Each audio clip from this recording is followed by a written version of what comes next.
não parar, não precipitar e não retroceder. Então dizer para esse cara, sabe quando nós vamos parar? Nunca. Nunca na sua porca vida.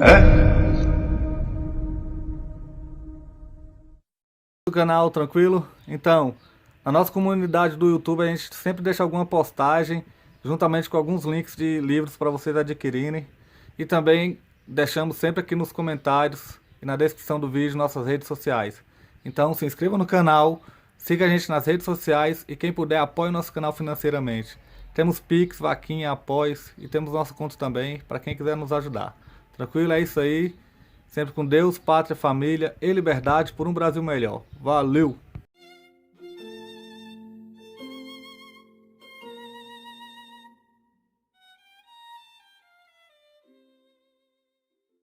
Tem um poeminha do Murilo Mendes, né, que diz que ele é um menino deitado numa rede que todos os ventos balançam, a rede é balançada de vários lados. Eu digo que isso é uma experiência brasileira real.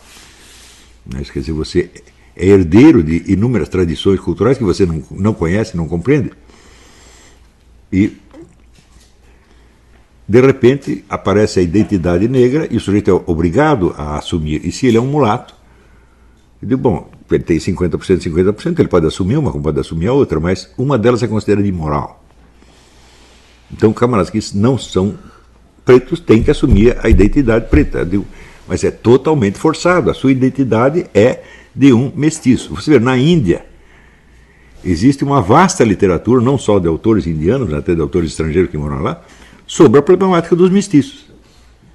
Quer dizer, o mestiço tem a identidade de mestiço, quer dizer, ele não está aqui e não está lá. Eu digo, isso é a sua identidade, meu Deus do céu. E esta situação que você tem que explorar, porque essa é a sua realidade. Mas a partir da hora em que surge a identidade negra forçada por propaganda política, perdeu-se, quer dizer, a noção da experiência comum. Então, se os debates públicos e a mídia, e a televisão, e o cinema, estão só lidando com estereótipos, quando que vai surgir uma literatura que preste daí? Nunca. A literatura teria que refletir a experiência real das pessoas, prévia à propaganda ideológica. Isso é evidente que se um sujeito mulato assume identidade de preto, a vida dele mudou instantaneamente. Ele agora tem um apoio grupal. Ele não resolveu o seu problema da dupla identidade, mas ele amputou mentalmente uma delas. Ele não pode ver aquele pedaço. Então, isso já é histeria. Histéricos não escrevem bons contos, nem romances, nem peças de teatro. Por quê? Porque eles já vivem na ficção. Então,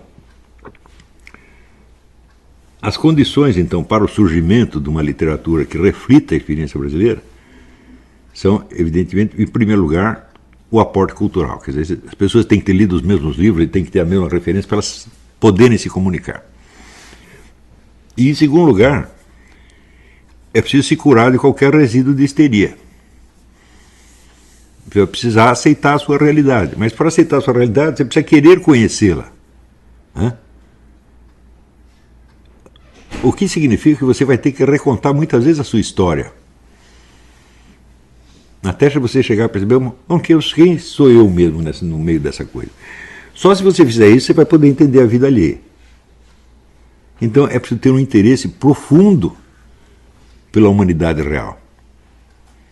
De modo que isso vai transcender, quer dizer, os estereótipos ideológicos, grupais, etc, etc. Ora, no Brasil, nos últimos anos, em grande parte em função do meu próprio trabalho, surge essa coisa que é a direita brasileira, né? Que alguns chamam erroneamente de neocon. Eles não sabem o que é neocon, mas é um cara que virou conservador ontem, então ele é neo, então ele é neo e con. Então, até o coitado do Bernardo Kister já foi chamado de neocon. É claro que não existe nenhum neocon no Brasil. Isso é impossível existir um neocon no Brasil. Não tem, porque é uma coisa especificamente americana. Neocon é o sujeito que acha que a América tem que conduzir o processo de democratização do mundo. Não é isso? Ninguém vai dizer que é o Brasil que tem que conduzir isso aí. Então não tem sentido haver um neocon no Brasil. E os neocons são todos discípulos de Maquiavel. Todos.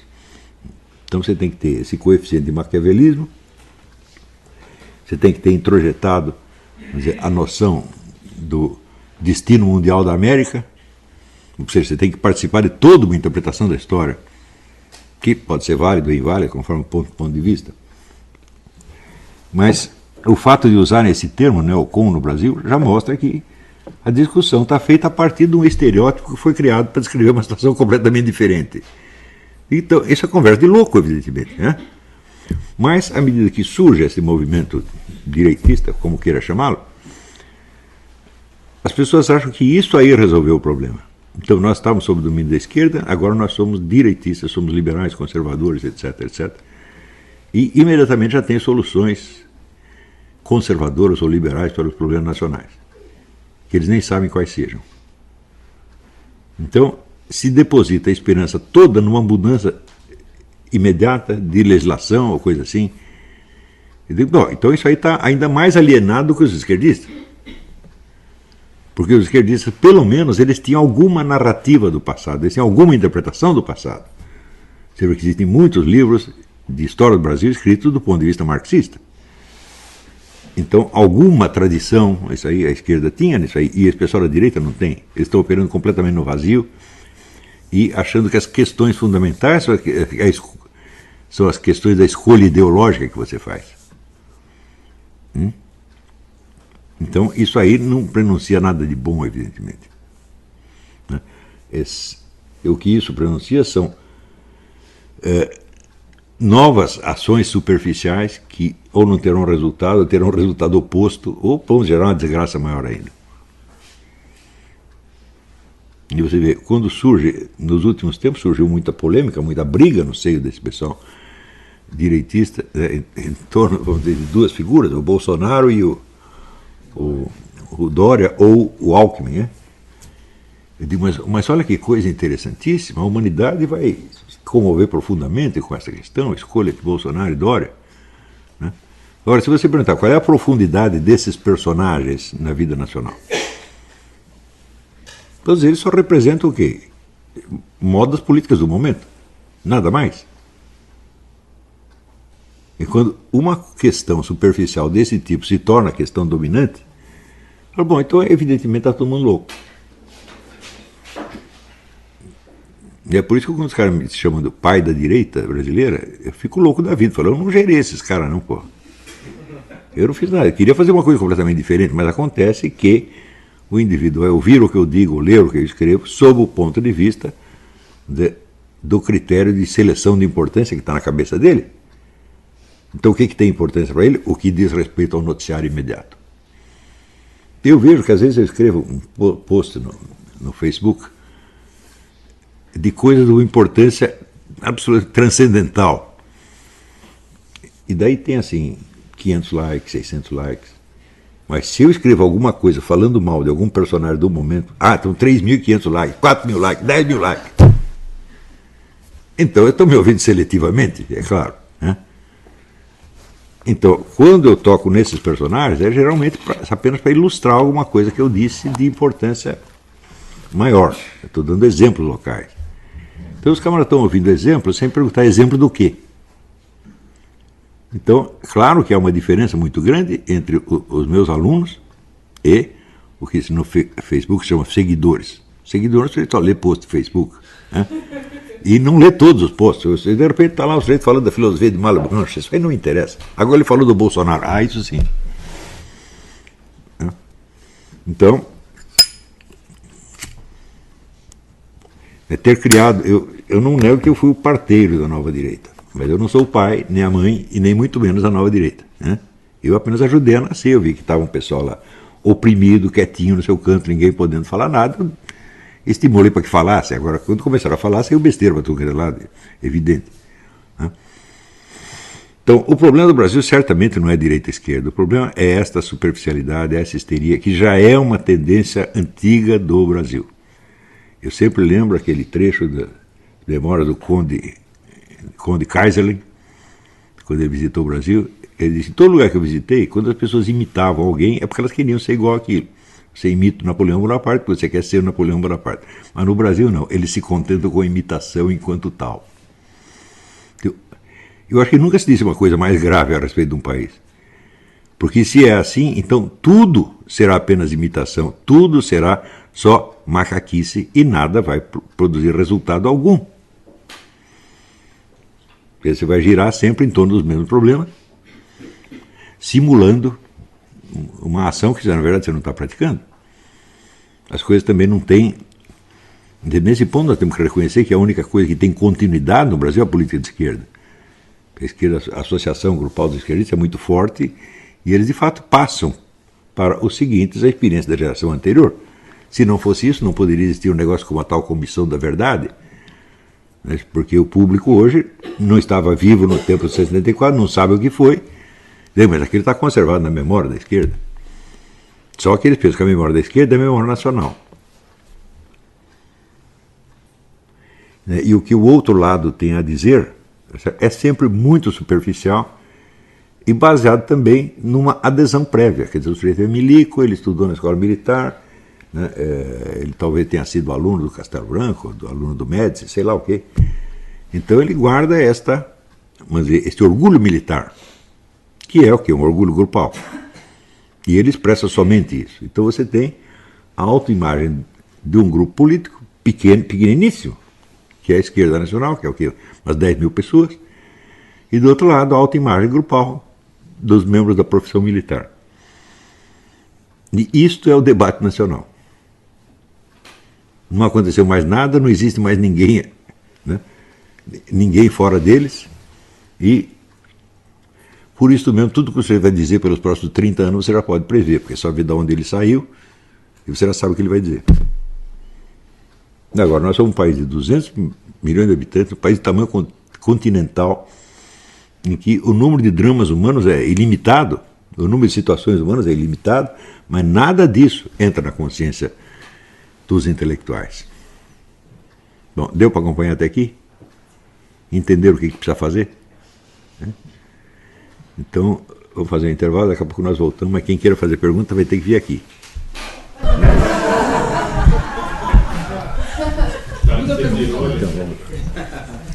Então, repetindo, a pergunta é do Luke de Held e é a seguinte: o que é mais prejudicial ao desenvolvimento da inteligência?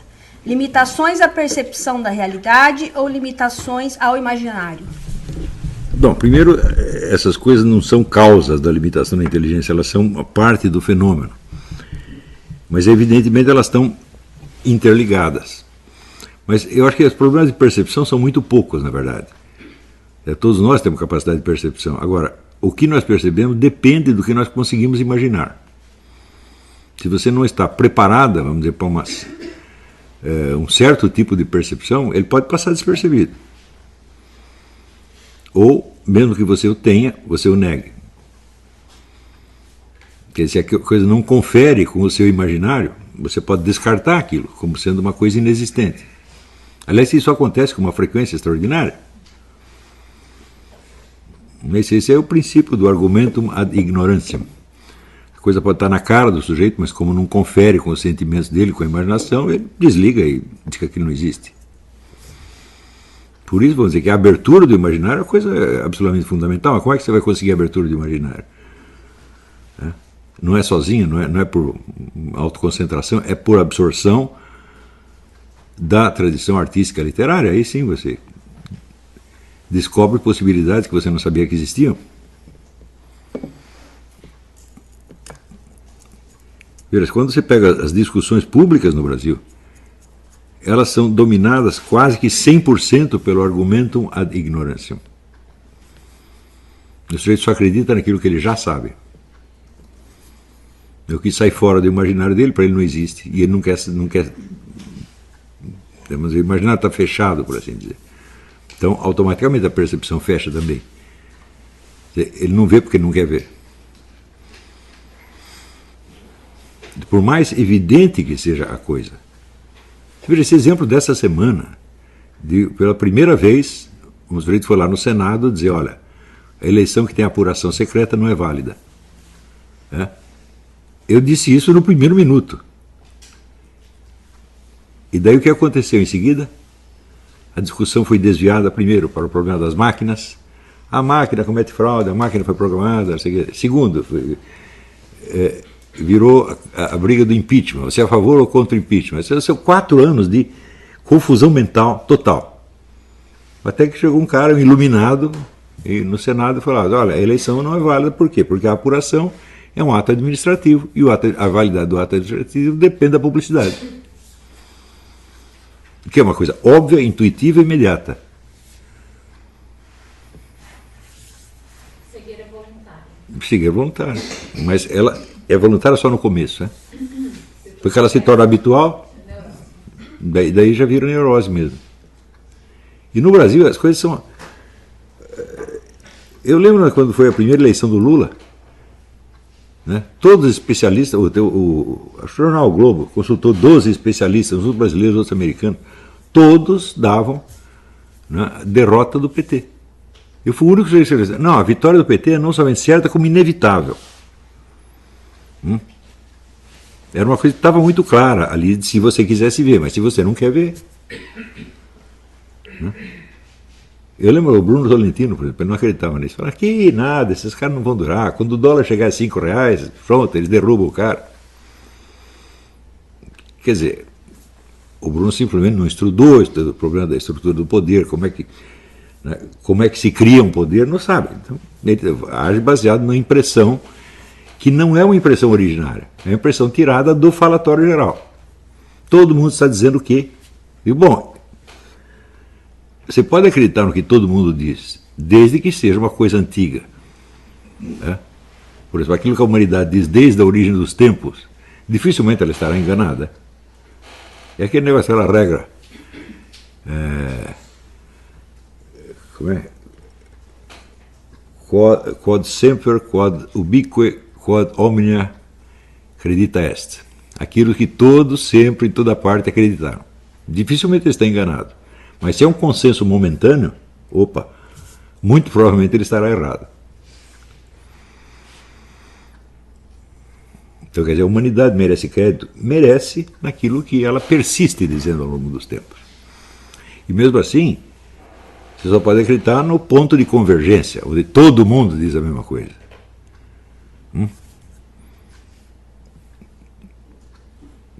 Por exemplo, que nós vivemos nesta Terra e não no outro planeta. Ninguém afirmou que esse planeta fosse outro. Nunca. Mas, outra coisa, que existe homem e mulher. Todo mundo sempre sabe. E se alguém nega e as pessoas param de enxergar a diferença, o que é que eu posso fazer? Mas, como dizer, é um consenso momentâneo. Pode durar um tempo. Né?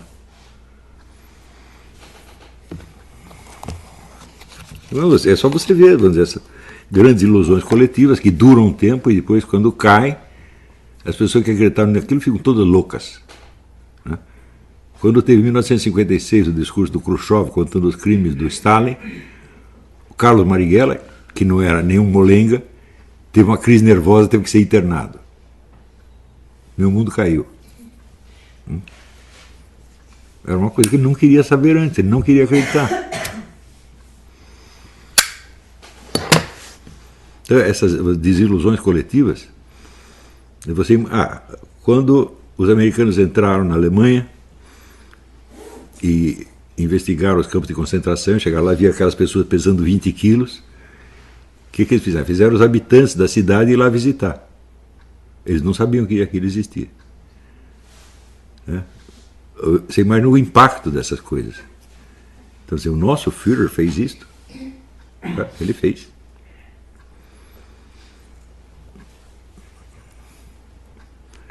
Por isso que a gente sempre tem que ter abertura. Tá, né? Você conhecer a realidade sem você conhecer o possível, simplesmente não dá. O senso do possível você começa a desenvolver desde que você nasce. Fantasia. Né? Toda criança tem fantasia. O senso da realidade vem muito depois e baseado na fantasia. Então, conhecer uma realidade que você não consegue nem imaginar, isso é uma coisa absolutamente impossível. Por isso, daí a minha insistência, quer dizer que A cultura começa com as artes narrativas. Se não tem isso, não tem mais nada. O resto é tudo especulação pseudocientífica.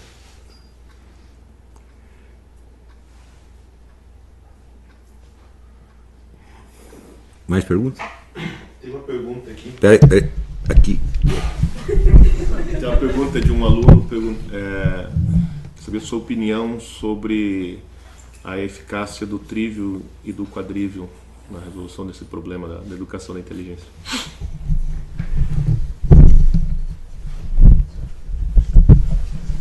Olha, isso é muito relativo. O trívio e o quadrívio são um esquema muito simples e que funcionava com pessoas que começavam a aprender a ler aos 14 anos de idade, tá certo? E que iam ler um repertório determinado de textos. Se isso funcionaria hoje, eu realmente não sei. Para nós é sempre um exemplo histórico que pode ser útil de algum modo. Mas vamos dizer, se eu fosse montar uma escola, eu ia ensinar o trívio e o quadrívio? Eu não tenho a menor ideia. Agora, um erro comum no Brasil, não só no Brasil, isso é universal, mas no Brasil é pior ainda, é você sobrecarregar os estudantes de muitas disciplinas diferentes e esperar que elas aprendam tudo aquilo de maneira uniforme. Ao mesmo tempo, né? Ao mesmo tempo, todos ao mesmo tempo. Isso evidentemente não dá. Então, o que eu penso é que, se é para existir algum programa educacional, ele tem que ser mínimo. Porque eles inventaram o Common Core, mas digo, bom, eu sou capaz de aprender o Common Core? Eu, com 70 anos de idade, não sou. Quanto mais o menino vai aprender tudo isso? Coisa absolutamente ridícula.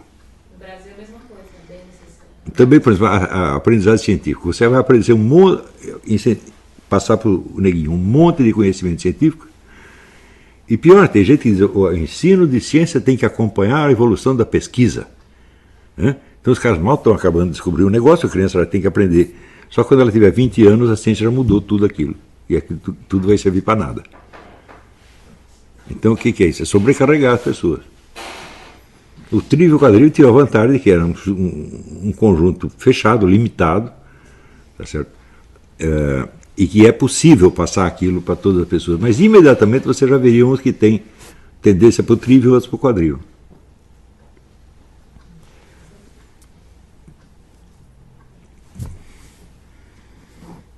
Porque eu não acredito em nenhum programa de ensino. Mas, literalmente nenhum. Eu acredito num professor que tem talento e que sabe perceber o que cada um pode aprender e ensina aquilo. Eu só acredito no John Taylor Gatto. É o único cara que tem razão, que diz uma coisa sensata. Que é assim, as pessoas só aprendem aquilo que elas querem aprender. Mais perguntas? Bastou dizer que tem que ver aquele microfone.